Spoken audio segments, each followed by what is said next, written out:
Hi everyone. മറവി രോഗം ബാധിക്കപ്പെട്ടാൽ മരണപ്പെടുമോ? എന്താണ് ഇവിടെ സംഭവിക്കുന്നത്? മറവി രോഗത്തിൽ നമ്മുടെ തലച്ചോറിലെ കോശങ്ങൾക്കും ന്യൂറോൺസിനും നമ്മുടെ ശരീരത്തെ കോർഡിനേറ്റ് ചെയ്യാനുള്ള കഴിവ് നഷ്ടമാകുന്നു.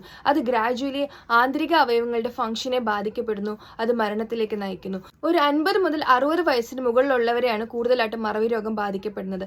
അവർക്കൊരു 30 വർഷം വരെയുള്ള കാര്യങ്ങൾ വളരെ കൃത്യമായിട്ട് ഓർമ്മയുണ്ടാവും. പക്ഷേ റീസെൻ്റ്ലി നടക്കുന്ന ചെറിയ ചെറിയ കാര്യങ്ങൾ അവർ മറന്നു പോകുന്നു. ഇത് അവരെ വല്ലാതെ സ്ട്രെസ്ഫുൾ ആക്കുന്നു. അത് ദേഷ്യത്തിന്റെ ഭാവത്തിൽ അത് പ്രകടമാവുകയും ചെയ്യുന്നു.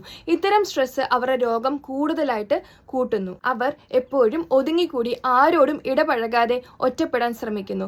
അവരുടെ ചുറ്റും എന്ത് സംഭവിക്കുന്നെന്ന് മനസ്സിലാകാതെ, സ്വയം എന്ത് സംഭവിക്കുന്നെന്ന് മനസ്സിലാകാതെ അവർ വല്ലാതെ ബെഡ്രിഡൻ ആവുന്നു. ക്രമേണ അവരുടെ ആന്തരിക അവയവവും ബ്രെയിനും തമ്മിലുള്ള കോർഡിനേഷൻ നഷ്ടമാവുകയും അത് മരണത്തിലേക്ക് നയിക്കുകയും ചെയ്യുന്നു. ഇത്തരം മറവി രോഗം ഉണ്ടാകാനുള്ള പ്രധാന കാരണങ്ങൾ അൾഷിമേഴ്സ് ഡിസീസ് ആണ് ഒന്ന്. പിന്നെ നമ്മുടെ തലയ്ക്കുണ്ടാകുന്ന എന്തെങ്കിലും ആഘാതം, ട്യൂമർ പോലുള്ള അമിതമായിട്ടുള്ള മദ്യപാനം, അതുപോലെ മയക്കുമരുന്നിൻ്റെയൊക്കെ ഉപയോഗം തന്നെ മറവി രോഗത്തിന് കാരണമാകുന്നു. ചെറുപ്പക്കാരിൽ ഉണ്ടാകുന്ന എന്തെങ്കിലും രോഗസംബന്ധമായ മറവി രോഗം പ്രോപ്പറായിട്ടുള്ള മെഡിസിൻസ് വഴിയും സൈക്കോ തെറാപ്പിയിലൂടെ നമുക്ക് മാറ്റിയെടുക്കാൻ സാധിക്കുന്നു.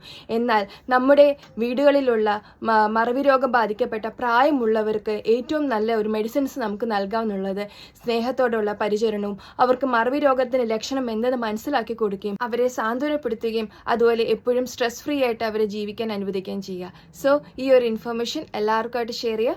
Thank you.